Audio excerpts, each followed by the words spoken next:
What's going on, everybody? It's your buddy, it's your pal Spaz, feeding to the YWC reality check, and I'm tired.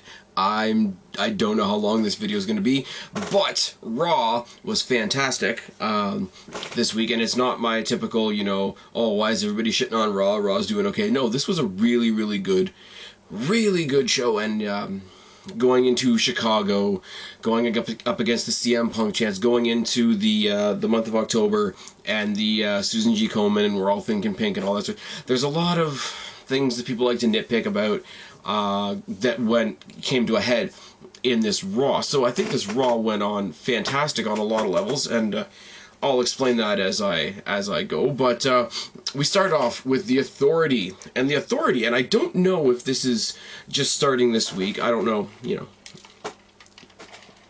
I don't know if this has been happening in the past because I haven't really been paying attention. But Triple H coming out to the King of Kings is Triple H's music, but there's an Authority video now, and it's very strange to hear like the hard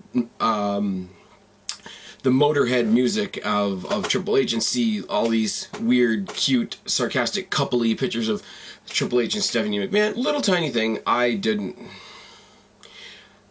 care, but it's the first time I've noticed it. Also, we notice immediately the commentators are in pink, the announce tables are pink, the ring rope is pink.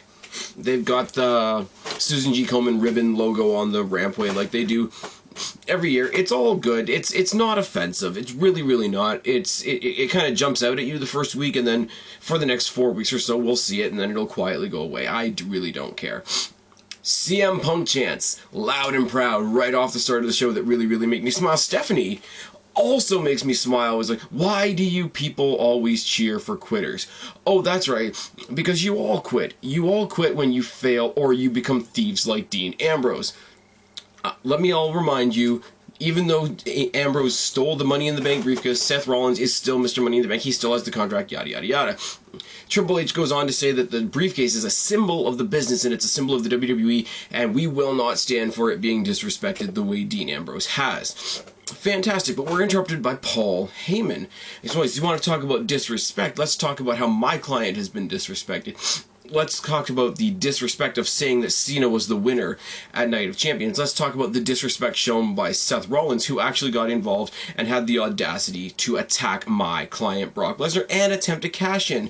He insults Chicago, and then he gets in the Authority's face and says, should I tell my client Brock Lesnar that we have a problem with Seth Rollins, or that we have a problem with the Authority, which is fantastic. And Steph just steps up in her awesome Stephanie McMahon way and tells Paul Heyman he should choose his next words very carefully. Then we hear the music for Mr. Money in the Bank himself, Seth Rollins. And as he's coming down to the ring, I noticed something, again, not having anything to do with the segment. In the background, there's a sign held up by somebody in the front row that says, grab a straw, you suck. That made me laugh. Nothing to do with the segment whatsoever, but another big smile on my face. Oh, yes. Rollins assured Paul Heyman that nobody from the Authority ordered the cash-in. Nobody from the Authority ordered him to curb stomp Brock Lesnar. He's simply doing what Paul Heyman has done all his life. He saw an opportunity, and he went for it. None of us want John Cena as champion, and if I'm going to be the champion, I want to beat the best. Long pregnant pause so the fans can chant CM Punk some more. Lesnar should feel complimented, but I am sorry. And he shakes Paul Heyman's hand and yada yada yada. Heyman tells him that next time you won't have to apologize to me, you'll be apologizing to Brock. Triple H stares down Paul Heyman and says this has been a very pleasant conversation, shakes his hand, sends him on his way. Rollins then thanks the Authority for chastising Dean Ambrose, but warns that he is not a normal person. What he's doing isn't funny, and there were personal items in that Money in the Bank briefcase. Now, Seth Rollins, as they've said here, still has his Money in the Bank contract. Why would you take the contract out of the briefcase, put your own personal belongings in the briefcase? Because it's a plot device for this episode? Absolutely. Still makes me wonder, though. He says, he turns his attention to Dean Ambrose, wherever Dean Ambrose is, and says, give me back my... I can speak, I swear, gets multiplied by 10 when I'm tired. Give me back my briefcase, or what we did to you with the cinder blocks will look like child's play. And all of a sudden, they don't show the Titantron right away, but all you hear is, Seth! And you see Ambrose somewhere else calls Seth Rollins out to where he is. I want to I want to sew my eyeballs shut just looking at you. Come and get your briefcase. The imagery that Ambrose does is always great. Sewing my eyeballs shut every time I want to see the Authority and Seth Rollins. I don't even know.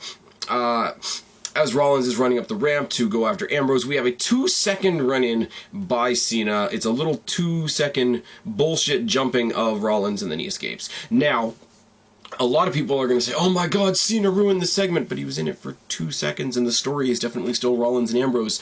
So maybe breathe off the ledge and such.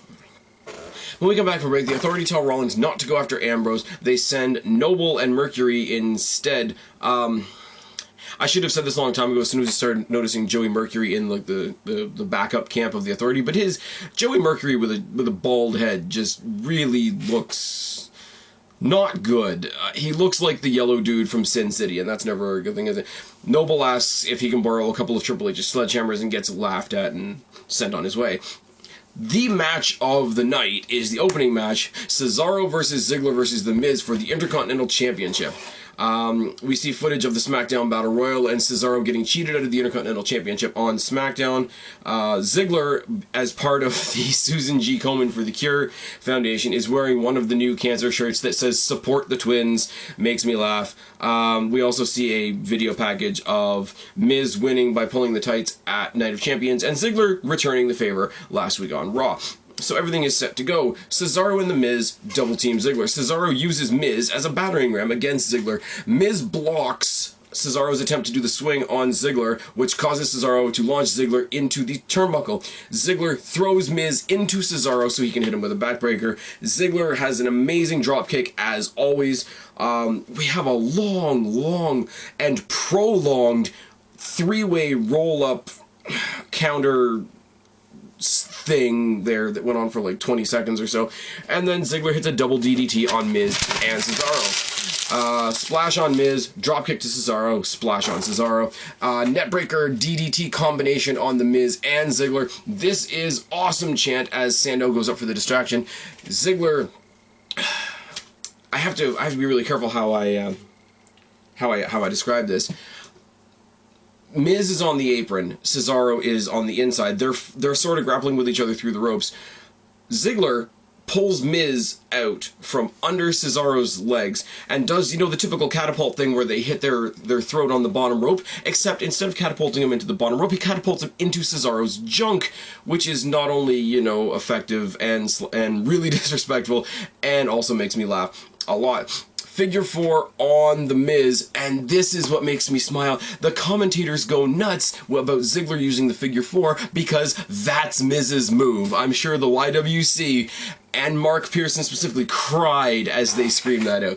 Cesaro stomps Ziggler's chest as he's trying to hold Miz in the figure 4. Cesaro catches The Miz with an uppercut. He gets distracted by Sandow. A super kick by Ziggler, and Ziggler gets the win. This was a fantastic triple threat match. It's not the typical, hey, we have a great storyline going on with Miz and Ziggler, and Cesaro is a third wheel. Cesaro bumped around here like a boss. Definitely earned his paycheck in this match. And as far as a triple threat match go, which sometimes can be really messy, these guys worked really well together.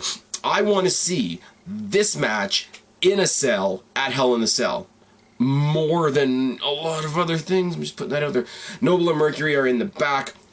They question the Exotic Express, they question the Great Khali, and they question Big E's group of Kofi Kingston and Xavier Woods and whatever. So Alex, who's been crying about the Nation of Domination not existing, even though it's not really the Nation of Domination, they're still kind of there, and they have matching tights, and it's all cute and wonderful, so you can go fap to that. I've been hearing on house shows that they are not the new Nation of Domination, that they have some really lame-ass gimmick called the Athletic Sporty Friends or some bullshit like that. So Alex, enjoy, buddy. Go to town. It's all you. We have a Wyatt video, but it's not really a Wyatt video. It's Wyatt talking about Harper specifically. There's not very much Rowan in this video at all. It's very creepy, it's very culty, it's talking about if you go through all the cryptic language, it's basically talking about how Bray Wyatt found Luke Harper when he was nobody and he had no direction, and he put himself into Luke Harper and whatever. The end of the promo is a lot of really fast flickering of Wyatt and Harper, and it's Wyatt saying, "Harper, I set you free," it's Harper looking into the camera / crowd and saying, "Peekaboo, you're all doomed." Very, very, even for the Wyatt promos, which are well done to begin, even for the Wyatt visual vignettes that are always really well done, this was spectacular, and I can only imagine what this means for Luke Harper.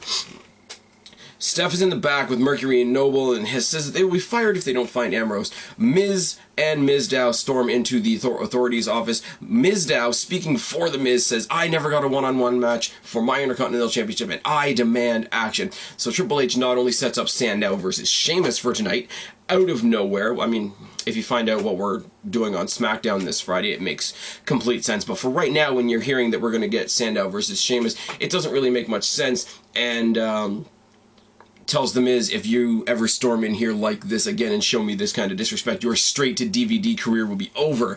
It's at this point that I really need to say that I'm a big fan of the Miz. I love what he's doing. The arrogant, pompous Hollywood guy thing, he's doing it to a T. As far as this particular role in the WWE goes, he is taking over The Rock's position. And yes, I know I'm going to get nuclear heat for that, but it is true. But at the same time, because he's doing it so well and you want to see him get owned, I don't mind seeing The Miz get owned like this, because it's what he's supposed to do. Layla and... we have Layla versus Rosa Mendez next, which is a really big clusterfuck, but it serves a lot of purposes. Layla versus Rosa Mendez. We have Summer Rae in Layla's corner. We have Natalya Neidhart and Tyson Kidd in Rosa Mendez's corner. We're playing up a little bit of the Total Divas angle with Summer and Natty. We're playing up a NXT angle with Natty and Tyson. We're just in general having a match with Layla versus Rosa. It's all good. We see some recent footage from Total Divas which talks about, you know, Tyson and Natty's relationship and yada yada yada. Tyson's out like he is on NXT with his big ass earphones in. I think they're like knockoff Beats by Dre, big massive obnoxious headphones, and he's playing a game on his phone. He could not give less of a fuck about anything that's going on. And he has fact written across the front of his tights. Oh, yes. The match is a bit of a shove fest. Natty and Tyson argue. Natty's husband chant rings through the arena in Chicago, just like it does on the NXT scene, which I'm sure makes all the other NXT fans, as well as me, smile quite a bit. The commentators plug NXT a lot. Again, makes me smile. Layla pulls out Rosa's extensions in the ring because, yeah, there is a match happening. Natty and Summer brawl on the outside. Tyson continues to not be able to give less of a fuck. Layla hits a sweet neckbreaker and gets the win. That doesn't really matter because who cares about Rosa Mendez unless you watch Total Divas. But in this match, we saw Tyson Kidd on Raw. We saw, you know, NXT being mentioned on Raw. For those people that care, and the WWE, for their purposes, they got to push Total Divas at the same time. We got a halfway decent match. It just wasn't made to feel very important, but this segment served a lot of purposes, even though the match ultimately didn't matter. So everybody wins.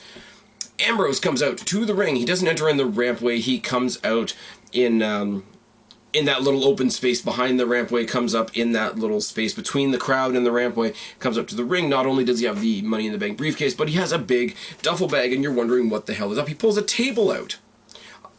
Sorry, from under the ring, and he says, "For those of you that were looking at me, I'm here all along. I think your stooges were too busy getting a hot dog at the concession," which is great. He says he's going to have a clearance sale because he's wiped out the merch stands up in the annals of the arena, and he starts tossing shit out and whatever and whatever.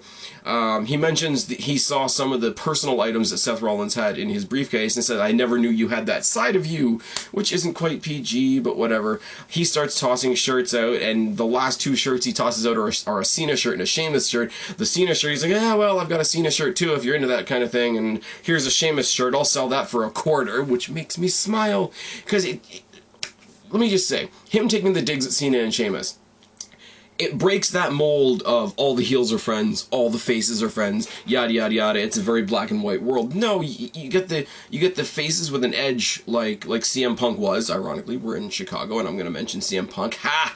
But you know, Rollins before he turned heel, Ambrose now.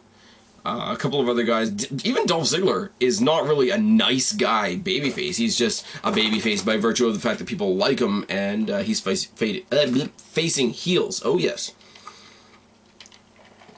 Outcome, Mercury, and Noble, who I'm just referring to as the Goons from now on. I can't call them the Stooges because that was Patterson and Briscoe, but these guys, until they get another sort of official distinction, they are the Goons, as far as I'm concerned. And Ambrose pretends to be really, really scared. He says, oh my god, they've sent the Cruiserweight division out for me. Come and get it. Makes me smile. I want the Cruiserweight division to come back. It gets mentioned on Raw. You know. Can we get Cruiserweight division hashtag trending worldwide? That would be great. We have a huge Ambrose chant. The Goons leave. Ambrose starts tossing merch into the stands. Ambrose Live. The hashtag Ambrose Live is trending #1 worldwide on Twitter, which is great. Rollins and the Goons and security come out. Ambrose says, I don't even know if these guys are real security guards. I think these guys were rosebuds last week. Again, fantastic. Leaves the case in the ring, leaves through the crowd. Stops at the top of the crowd to watch what happens next. Obviously, Rollins goes in to get his briefcase. Opens it up to get his personal items, which I'm really, really more and more concerned about. Opens it up. Big green paint bomb to the face. Fantastic. Even the Goons are laughing. And Rollins has a temper tantrum and tries to throw his coat on the ground and gets stuck and has a 5-second match with his coat, which is great. Huge Ambrose chance. Still loud and proud. We get an ad for SmackDown 15, which is, I believe, next Friday, not this coming Friday. I've been debating it. I know SmackDown's not a very popular thing, but SmackDown's 15th anniversary is kind of a big deal. If a lot of you come to me and say that you want a SmackDown 15 review, I'll see what I can do. I can't guarantee I'm going to watch it on the night. I got the WWE Network, which means I got a new TiVo box, which means I can record it and watch it whenever. If you guys really want a SmackDown 15 review, I will see what I can do. There's no promises. Triple H announces that it's going to be Cena and Ambrose versus Kane and Orton tonight, and Rollins' briefcase starts vibrating, which is awkward, and then he gets embarrassed and says it's an electric razor and leaves. Mark Henry comes out, apologizes to the crowd again. Bo Dallas comes out. You've lost twice. You're not living up to your potential. You need to close the Hall of Pain and open the Hall of the Bo-Leavers. They proceed to have a match, which is, as you would probably predict, Henry owning Dallas like crazy. The main player of this offense is massive headbutts. Lots of them for Bo Dallas. Mark Henry misses the splash, and Bo Dallas gets the running Bodog on Mark Henry. And Bo Dallas, I'm going to say this very slowly because it's kind of awesome and because I'm starting to believe, Bo Dallas beats the world's strongest man, Mark Henry, clean. Oh, yes. When we come back from break, Henry absolutely owns him in the back. He snaps, beats the ever-loving tar out of him, throws him all the way around the backstage area where all the equipment cases are, and sandwiches him between those cases. Over and over and over again, that's what I do. We go from that disturbing image to another disturbing image because we have a Gold and Stardust promo, and all I have written is Gold and Stardust promo, ... Yeah. Something about we don't need any of our other tools of science fiction. There's like Rubik's Cubes and cosmic balls and a big chalkboard with all kinds of, theories and stuff written on them. We don't need any of those anymore because now the cosmic key will tell us what to do, and so your titles are going to tell you what to do. That's fantastic. You're probably going to have another rematch with the Usos, and that match will be fantastic. So weirdness aside, I see good things in store for Golden Stardust in the near future.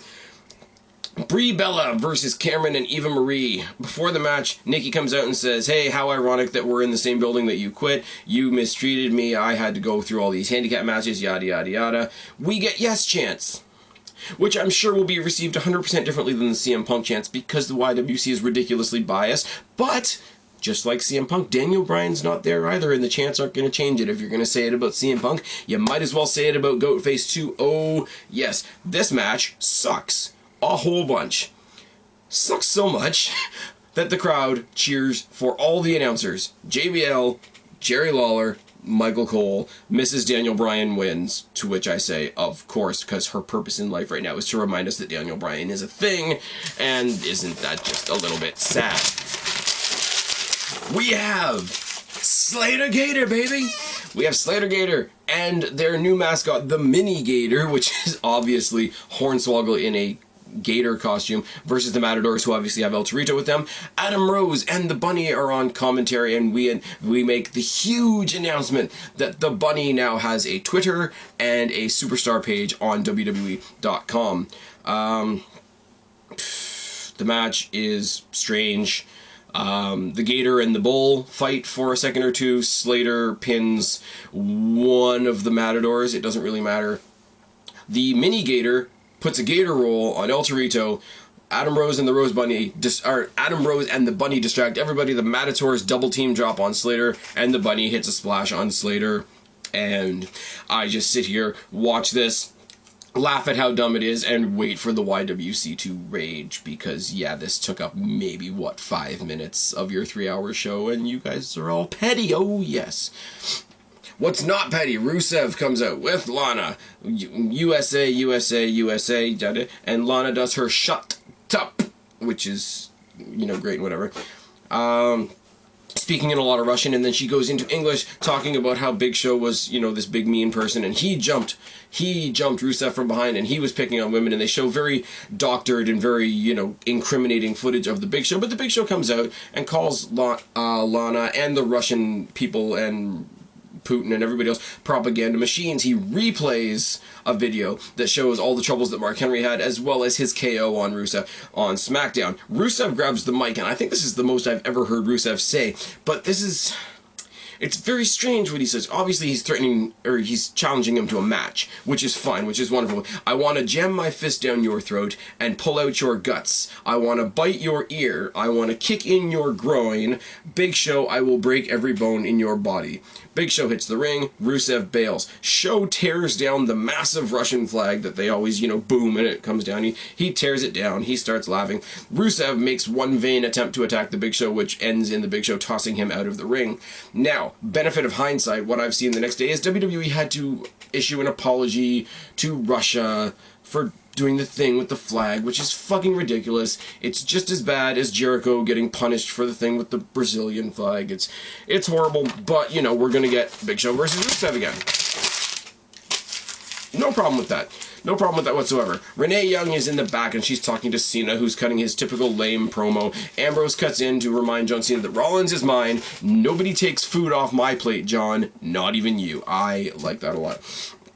AJ Lee versus Alicia Fox, and at first you're thinking, who really cares? But Paige comes out to introduce her brand new friend, Alicia Fox, and goes on to say when she first came to the main roster, she was very naive and she thought everybody would be her friend, and AJ turned her back on her. Yada, yada, yada, sob story. There's another long, it has to be purposeful, pause for more CM Punk chants in AJ Lee's favor. Alicia Fox overpowers AJ Lee for about 5 seconds. AJ counters with a wicked head scissor. AJ hits a top rope crossbody to the outside on both Paige and Alicia Fox. Paige distracts AJ from the outside. Fox hits it's a scissor kick, almost like what Booker T used to do, but she hits a scissor kick to AJ's back, and that gets the win. It almost looked like a botch, but I'm thinking a scissor kick to your lower back would hurt a lot. So if that is legit her move, I wouldn't mind it really whatsoever. Lost my place, and I can't read my own writing. That's a great combination, especially when I'm tired. Oh, yes. Fox hits a big boot on AJ, and they double team her for a second. We end off this segment with a rampage on AJ, which is a move that is pretty. We see the Creepy Harper video package again. I don't mind multiple Harper videos, especially if they're hyping him up for a singles run, which I'll talk about later. But it gets redundant and it loses its effect if it's the exact same video twice. If you only have one video, show it once. If you've got multiple videos, one leading to the next, yes, play 2 or 3 in a night, especially when people want to see the Wyatts get more attention.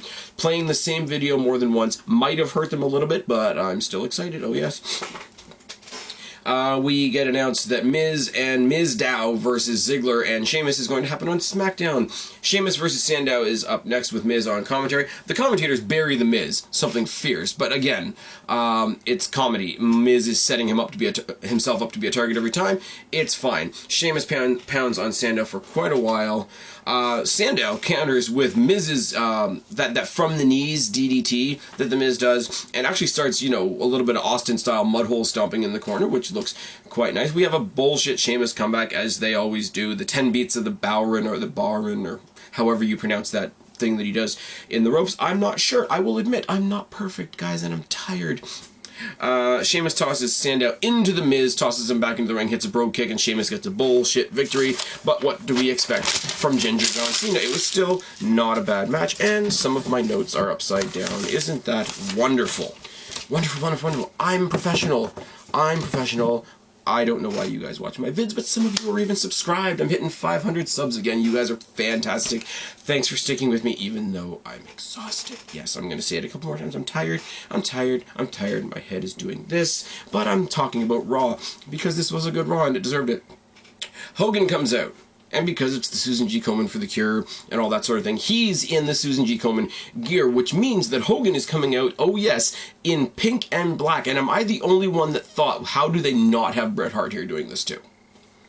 Just putting that out there. As he comes down to the ring, I notice a fan behind him who has a fully working Jericho Light Bright jacket, which is cool, and he gives sort of a sound-off speech for the Susan G. Komen for the Cure movement for the month. He acknowledges the Susan G. Komen reps that are in the front row, and they get a chance to show their signs, and, you know, I'm a survivor, you know, we love Raw, thank you WWE, all that sort of thing. You know what, a lot of people are like, yeah, we got Hogan on the show again.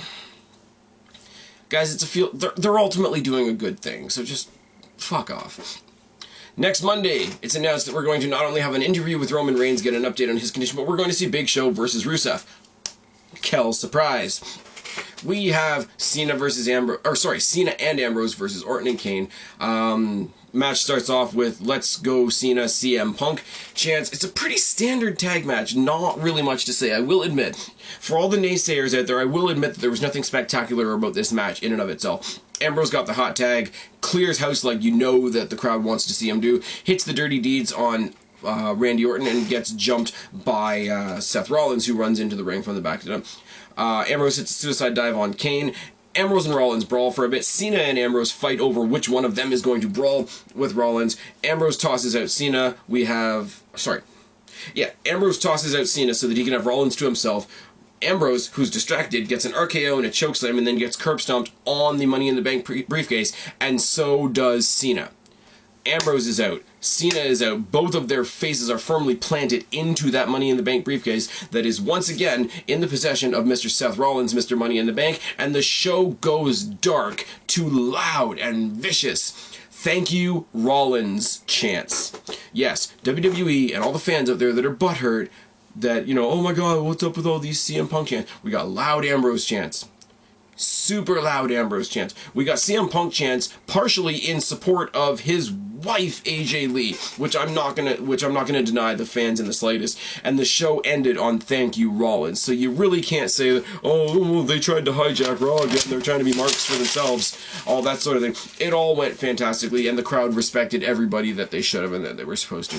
Let me tell you something about this show. Let's see what we got on this show for the naysayers, and I'm gonna tell you why I love this show so much. Rollins, Ambrose, and Heyman owned the opening segment. We had an awesome triple threat match for the Intercontinental Championship belt that's making that title seem very prestigious at the moment. We have Mercury and Noble filling in these Stooges 2.0, or as I'm calling them, the goons for now, which is entertaining, if nothing else. We're getting really, really solid indicators that Luke Harper's going to get a solo push, which is fine. Anybody that big that can do a suicide dive can get a singles push in my book. The Divas match was used to push NXT, and we got Tyson Kidd on Raw the same way we've been getting Justin Gabriel on SmackDown a lot. So NXT is getting a lot of exposure. The Ambrose Rollins feud once again got to take center stage in the briefcase paintball segment, which is great. Bo Dallas, who's also a young upstart guy from NXT, got a clean as a sheet victory over Mark Henry. Hogan as the cancer spokesperson, and I want you guys to listen to me and say why I'm so in favor of this. For the past couple of years, it's been John Cena, which is fine. John Cena supports, the fight against breast cancer, I'm pretty damn sure. I know he announced his brother had some kind of cancer and got over it and whatever, so good for them, good for the Cena family, happy for them, etc. But we always had the idea that they were using the Susan G. Komen Foundation as a tool to boost John Cena. They were using the Susan G. Komen foundation to push John Cena's character and make it so that we couldn't boo him. It was this embedded idea that if you were booing John Cena, then you thought like cancer was awesome or some shit like that. You've got a guy like Hogan that is universally loved and universally respected in the business, who's not an active wrestler anymore, who's doing these public gigs now.